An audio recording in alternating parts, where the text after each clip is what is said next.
नमस्कार साथियों। Fourth question जो है आपका 316 डबल ई के अंतर्गत, उसमें डी क्वेश्चन में आपसे ग्रामर से ही पूछा है। One should not abuse his father, which word in this sentence is an error. यानी कि इस वाक्य में किस वर्ड में एक गलती है। क्या शुड में गलती है, हिज में गलती है, नॉट में गलती है या वन में गलती है। तो वन अपने आप में सही है। वन आपका दो तरीके से कार्य करता है, एक होता है जनरल सेंस और एक होता है स्पेसिफिक सेंस। जनरल सेंस की अगर बात करें तो इसका पॉजिटिव एडजेक्टिव आप लिखते हैं वंस, और रिफ्लेक्सिव या एम्फेटिक आप कह सकते हैं वन सेल्फ। अगर स्पेसिफिक की बात करें तो यहाँ आपको ऑफ प्रपोजिशन होगा और यहाँ आपका प्लूरल काउंटेबल नाउन होगा। क्या होगा? Plural countable noun. अगर यहाँ मान के चलिए आपका मैस्कुलिन जेंडर है यानी कि बॉयस है, या फिर वहाँ जेंडर क्लियर नहीं है, प्लेयर्स है, तो आप इसके लिए आप हिज का प्रयोग करेंगे। पॉजिटिव एडजेक्टिव क्या लगाएंगे? हिज।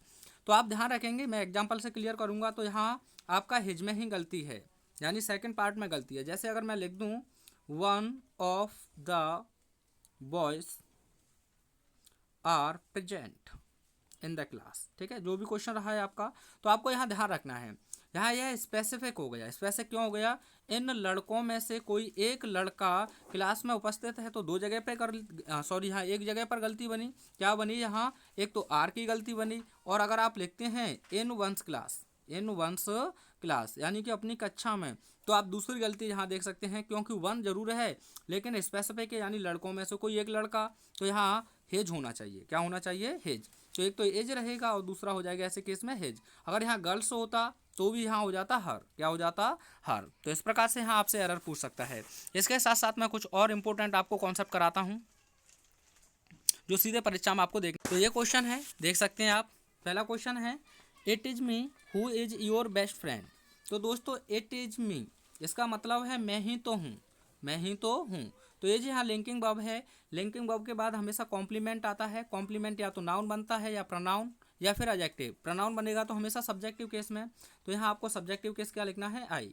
अगर यहाँ हर होता तो आप लिख देते सी। अगर यहाँ हिम होता तो आप लिख देते ही। अब यह है हुएर रिलेटिव, आप कह सकते हैं प्रोनाउन, और इसी का यह आई एक एंटीसीडेंट है।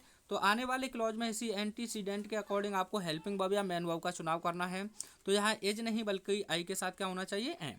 तो it is I who am your best friend. अच्छे से क्लियर हुआ होगा। एक क्वेश्चन आप लोगों के लिए, इसका आंसर आप कमेंट में सेंड करेंगे। It is him who have stolen your book. इसका आपको आंसर कमेंट में सेंड करना है। It is him who have stolen your book. अगला क्वेश्चन देखिए, Sardar Patel is one of the greatest leader in India. तो दोस्तों अभी मैंने आपको कॉन्सेप्ट क्लियर किया था। वन ऑफ, ठीक है, यह स्पेसिफिक हो जाता है। वन ऑफ के बाद में प्लूरल काउंटेबल नाउन चाहिए। कैसा चाहिए? Plural countable noun. तो यहाँ लीडर नहीं बल्कि क्या होना चाहिए? लीडर्स। तो Sardar Patel is one of the greatest leaders in India, क्योंकि एक में से एक आप निकाल नहीं सकते हैं, तो इसलिए प्लूरल रहेगा। अगला क्वेश्चन है he is junior than me.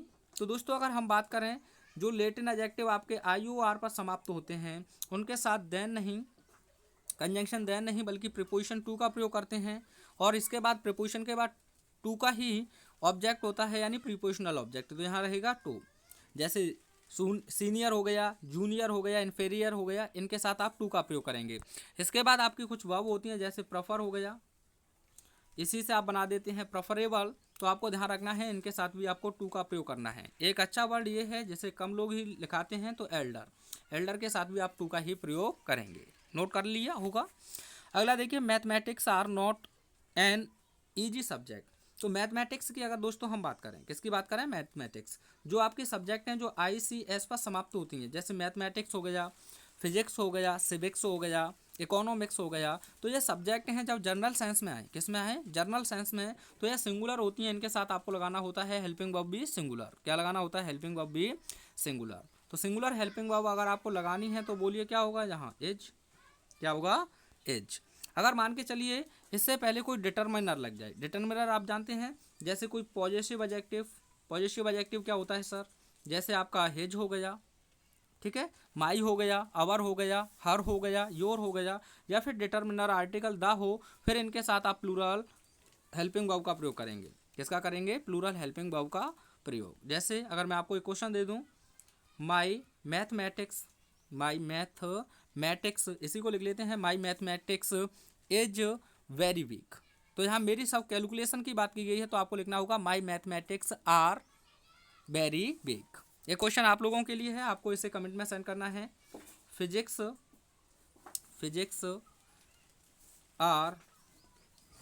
Are an interesting subject. अगला देखिए, I am ill since last 2 days. तो दोस्तों यहाँ देखिए, लास्ट 2 डेज अपने आप में टाइम है, और सिंस इस टाइम को शो कर रहा है, तो यह प्रेजेंट में नहीं रहेगा, बल्कि आपको लिखना होगा हैव बीन। क्या लिखना होगा? Have been. परफेक्ट में ले जाएंगे। I have been ill since last 2 days. ऐसे ही क्वेश्चन आपसे लगातार पूछे जाते हैं, जैसे मैं यहाँ लिख देता हूँ, the school was closed since yesterday.